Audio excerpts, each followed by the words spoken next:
Hello दोस्तों, स्वागत है आपका हमारे यूट्यूब चैनल पर। दोस्तों, आज की इस वीडियो में मैं आपको लेकर आया हूँ एक आर्टिकल जो बहुत ही इम्पोर्टेंट है और यूपी बोर्ड एग्ज़ाम में और ही अदर एग्ज़ाम में यह आर्टिकल पूछा जाता है। तो चलिए शुरू करते हैं आज की इस वीडियो को।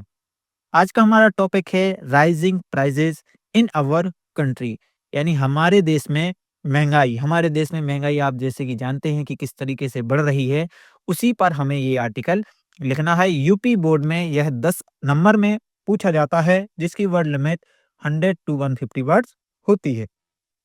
चलिए शुरू करते हैं। Rising prices are a serious problem in our country. यहाँ पर मैंने हिंदी अर्थ भी लिखा हुआ है, ताकि जो कमज़ोर बच्चे हैं वो इसका अर्थ आसानी से समझ सकें और उन्हें याद करने में कोई भी कठिनाई ना हो। देखिए, यहाँ पर इसका हिंदी मतलब लिखा है कि जो महंगाई है हमारे देश में एक गंभीर समस्या है। ठीक है? आगे लिखते हैं कि rising prices refer to the increase in the prices of goods. महंगाई का मतलब क्या है? यहाँ पर लिखा है महंगाई का मतलब है वस्तुओं की कीमतों का बढ़ना। आगे पढ़ते हैं। व्हेन जब थिंग्स लाइक यानी कि चीजें milk, vegetables, lentils and petrol become more expensive. जब क्या होगा?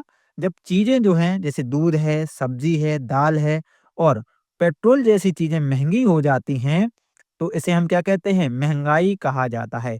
तो फिर it is called rising prices. आगे देखते हैं। मैंने इसको बहुत ही सिंपल तरीके से आपको बताया है। देखिए, यहाँ पर लिखे हैं पॉइंट्स। यहाँ पे हम देखेंगे, लिखा है main causes of rising prices, यानी कि महंगाई के मुख्य कारण। अब हम समझेंगे कि महंगाई जो है किन किन कारणों से बढ़ती है। पहला पॉइंट है high demand and low supply, यानी कि अधिक मांग और कम आपूर्ति।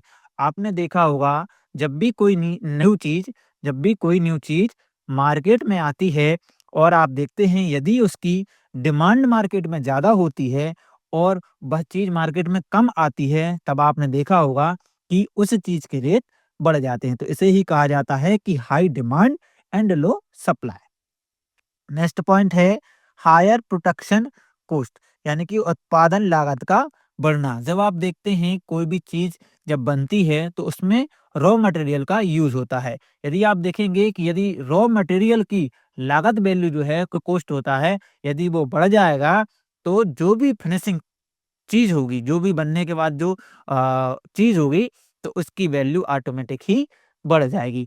अगला पॉइंट देखते हैं। गवर्नमेंट पॉलिसी, यानी कि सरकारी नीतियां जो होती हैं उसकी वजह से भी कहीं ना कहीं महंगाई बढ़ती है। अगला पॉइंट है increase in petrol and diesel prices, यानी कि पेट्रोल और डीजल की कीमतों का बढ़ना भी महंगाई का क्या है? एक मुख्य कारण है। आप लोगों ने देखा होगा कि पेट्रोल पहले 5 साल 10 साल पहले बहुत ही कम का था, लेकिन आज की डेट में पेट्रोल की कीमत लगभग लगभग 106 रुपए 108 रुपए की समथिंग चल रही है। नेक्स्ट पॉइंट है इंक्रीज इन टैक्स, टैक्स का बढ़ना। दोस्तों, इससे तो आप लोग जरूर ही ऐसे आप जानते होंगे कि जैसा कि आप जानते हैं कि निर्मला ताई ने अभी अभी टैक्स को क्या कर दिया है? बढ़ा दिया है। यदि आप सिनेमा में पॉपकॉर्न खाएंगे तो आपको 5%, 12% और 18% जीएसटी देना होगा। तो महंगाई का एक कारण पॉपकॉर्न खाना भी है दोस्तों। चलिए आगे बढ़ते हैं। ग्लोबल इकोनॉमिक फैक्टर्स, यानी कि वैश्विक आर्थिक कारक। कुछ हमारे वैश्विक आर्थिक कारक होते हैं जिसके वजह से भी हमारे देश में महंगाई बढ़ती है। आगे बढ़ते हैं। अगला पॉइंट है, हम देखेंगे कि इफेक्ट्स ऑफ राइजिंग प्राइसेस, यानी महंगाई के असर। हमने यहाँ पर क्या देखा? हमने देखा कि महंगाई के मुख्य कारण क्या हैं, यानी कि किन कारण से महंगाई बढ़ रही है। अब हम देखेंगे कि महंगाई तो बढ़ रही है, लेकिन महंगाई बढ़ने के कारण हमारे देश में, हमारे समाज में इसके क्या असर होंगे, आइए देखते हैं। सबसे पहला है कि पीपल कैन बाय लेस, यानी लोग कम चीजें खरीद सकते हैं।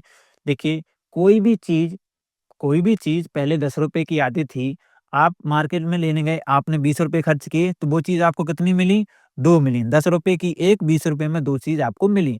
लेकिन जब प्राइस बढ़ जाएगा, अब वही चीज, वही वस्तु मार्केट में अब 20 रुपए की आ रही है, तब आप लेने जाएँगे, आपके पास पैसा तो 20 ही रुपए है, तब आप 20 रुपए में खरीदेंगे, तो वह चीज़ अब कितनी मिलेगी आपको? सिर्फ़ और सिर्फ़ 1 मिलेगी। तो इसे हम कहते हैं कि पीपल कैन बाय लेस। अब लोग क्या कहेंगे? महँगाई के कारण कम खरीद पाएँगे। आगे बढ़ते हैं, लिविंग कॉस्ट इंक्रीज, यानी कि जीवन यापन की लागत क्या हो जाएगी? बढ़ जाएगी, यानी महंगाई बढ़ेगी। तो देखिए, अब आप यहाँ जहाँ रह रहे हैं, किराए से रह रहे हैं, तो किराया बढ़ जाएगा। आप सब्जी लेने जाएंगे तो सब्जी की कीमत बढ़ जाएगी। आप राशन पानी लेने जाएंगे तो उसकी वैल्यू बढ़ जाएगी। आप ऑटो रिक्शा बस से कहीं जाएंगे तो ट्रांसपोर्टेशन कॉस्ट बढ़ जाएगा। तो जो जीवन यापन की जो लागत होती है, वो भी क्या हो जाएगी? से बढ़ जाएगी। अगला पॉइंट है, सेविंग डिक्रीज़, यानी बचत क्या हो जाएगी?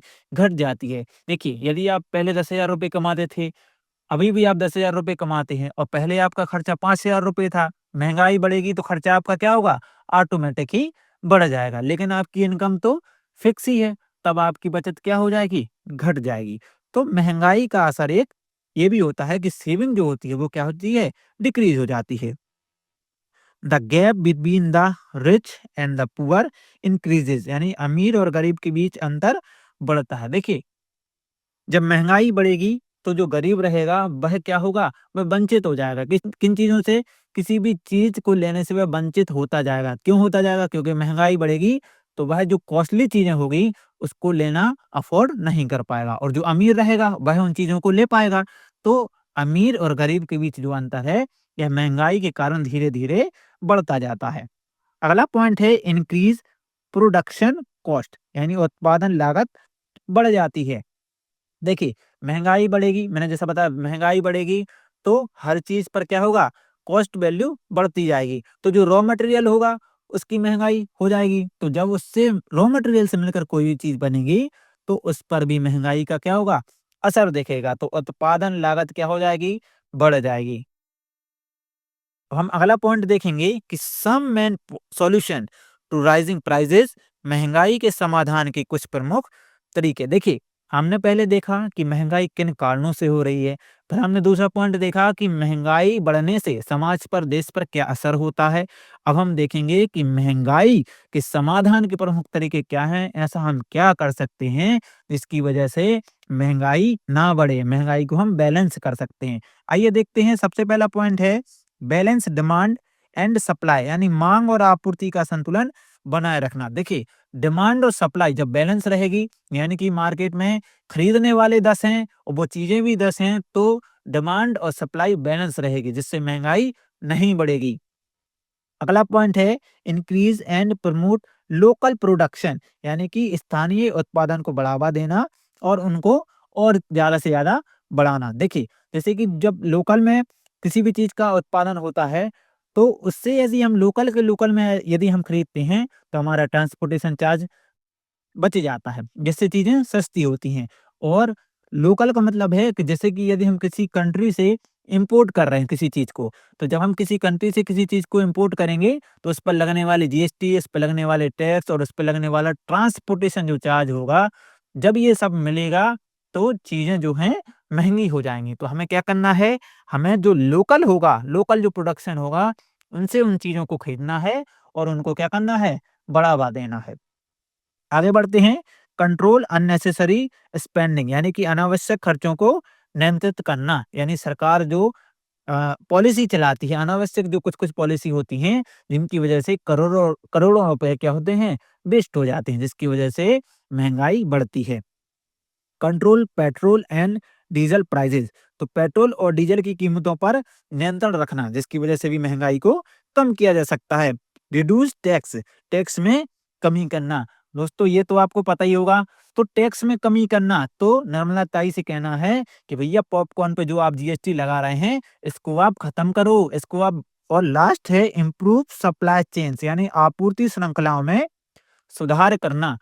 इसका मतलब ये है कि जब डिमांड बढ़ती है, किसी भी चीज़ की डिमांड बढ़ती है, तो उसकी सप्लाई बढ़ती है। लेकिन जो ब्रोकर होते हैं, डिमांड बढ़ने पर क्या करते हैं? उस सप्लाई को अपने यहाँ स्टोर कर लेते हैं। तो वो क्या होती है? जिस चीज़ की डिमांड बढ़ती है, लेकिन वो मार्केट में वो चीज़ नहीं आ पाती है, जिसकी वजह से क्या होती है? महँगाई बढ़ती है। तो हमें डिमांड एंड सप्लाई जो रहती है, इसको हमें क्या करना है? इम्प्रूव करना है, ताकि कोई ब्रोकर किसी भी चीज़ का स्टोर ना कर सके। तो दोस्तों ये था आज का आर्टिकल। ये यूपी बोर्ड में 10 अंकों में पूछा जाता है कि rising prices in our country, हमारे देश में महंगाई।